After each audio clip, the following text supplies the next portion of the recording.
दोस्तों, बहादुर बलोच साथियों, हम सिंध में मशहूर है कि सिंध में दो तरह के सिंधी पैदा होते हैं, एक सिंध के बेटे और दूसरे सुअर के बेटे। तो मैं जिस सिंध का नुमाइंदा हूं या जो आपसे बात कर रहा हूं वो उन लोगों की नुमाइंदगी कर रहा हूं जो सिंध के बेटे हैं, और हम सुअर इस रियासत को कहते हैं। और जरदारी भुट्टो ये जितना बलोचों का कातिल है उतना सिंधियों का कातिल है। जरदारी भुट्टो ने आप लोगों के उनकी वजह से उन्होंने मुखबिरी करके आप लोगों के लोग मिसिंग किए हैं, हमारे जमीन मिसिंग कर दी है। सीटों की वजह से लालच में सारी जमीन पंजाब को लिख के दी है। और जबकि जिस सिंध का मैं नुमाइंदगी कर रहा हूं वो सिंध आज भी इस रियासत के खिलाफ सिंध के सड़कों पे है, रोडों पे है, हालत जंग में है।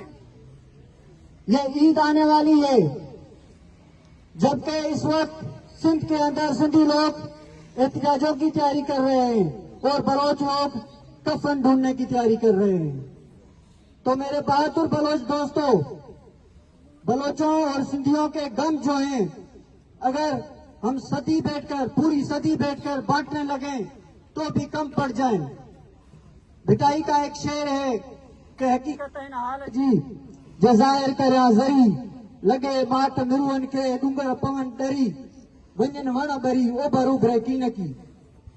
कि अगर हम इस जिबर की, इस जुल्म की एक पल के लिए भी हकीकत को जाहिर करें तो कयामत आ जाए। इतना जुल्म हम बर्दाश्त कर रहे हैं। लेकिन एक बात की मैं आप सब दोस्तों को यकीन दिलाई देता चलूं, मेरी उर्दू इतनी अच्छी नहीं है लेकिन I am trying my best, कि अगर बलोचों को कभी किसी वक्त खुशी होती है तो अगर सबसे पहले कोई ताड़ी बजाता है तो वो सिंधी होता है, वो जीएम सैयद होता है।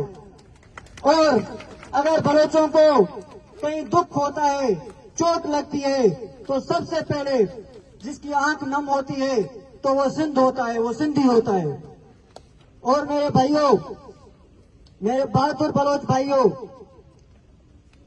हमारी ख्वाहिश है हम जब भी सिंध की आजादी का नारा लगाते हैं, आप सबको पता होगा, तो उसमें हम बलोचिस्तान को भी शामिल करते हैं, क्योंकि हमें पता है हमारी आजादी बलोचिस्तान की आजादी के सिवा कुछ भी नहीं है। हमारी जंग एक है और हमारी मंजिल भी एक है।